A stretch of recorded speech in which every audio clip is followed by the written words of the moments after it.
E3 is almost here, and while we won't be there ourselves this year, we'll still cover the event on ZoominGames and on this channel. So with that said, we've gathered some of the predictions floating around and have some of our own.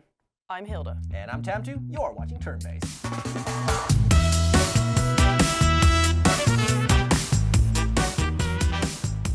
There will be console news for sure, but nothing on the NX as Nintendo has stated only to focus on the new Zelda at the show. But with the rumored PS4 Neo and the various Xbox One models coming in, expect to find more of that. We're expecting Microsoft to really show off more new progress on HoloLens as last year's first proper stage demonstration really blew our minds, while Sony is very likely to bring more on PSVR and announce prices. But that's easy, super predictable. More interesting are the games that will get announced. We're certain we'll get updates on games like Mass Effect Andromeda, Final Fantasy VII Remake, update releases for Ghost Recon Wildlands, Battlefield 1 and whatnot. But we're predicting mic drops the likes of Resident Evil 7 from Capcom, the next Red Dead game from Rockstar, and maybe even a GTA 6 teaser. EA has their own venue outside the convention center this year, but we're sure they'll announce a new Star Wars game to coincide with Rogue One's release in December. Otherwise, the glorious return of Star Wars 1313, fingers crossed. One other rumor that has been floating around is a Dragon Age MMO. The campaign for Inquisition already really felt like an offline MMO, but BioWare could certainly have been working on this after they released the final bit of DLC last year in Trespasser. In Sony's camp, one franchise that's been on its ass is God of War, and a while ago some artwork leaked of a God of War set within Norse mythology. We're expecting this to be followed up at their press conference alongside a possible return of another mascot, Crash Bandicoot.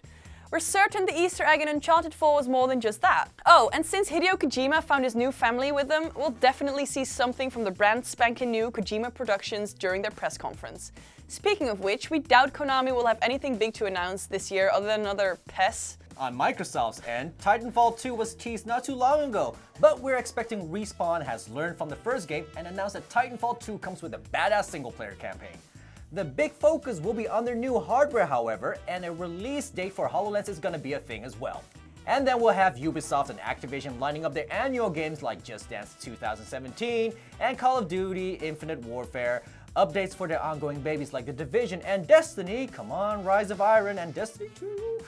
But we're also expecting to get a first look at the Egyptian Assassin's Creed next year, and more awkward press conference moments. You do you, Ubisoft. Don't let me down.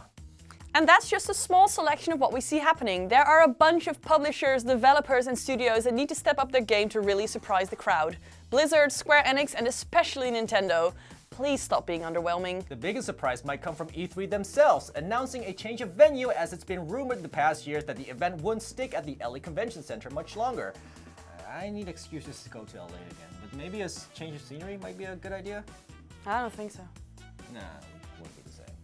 And that's it for today's Turn-Based. What are your predictions for the upcoming show? We'll be sure to look back at what we threw out here and check if we got a full bingo.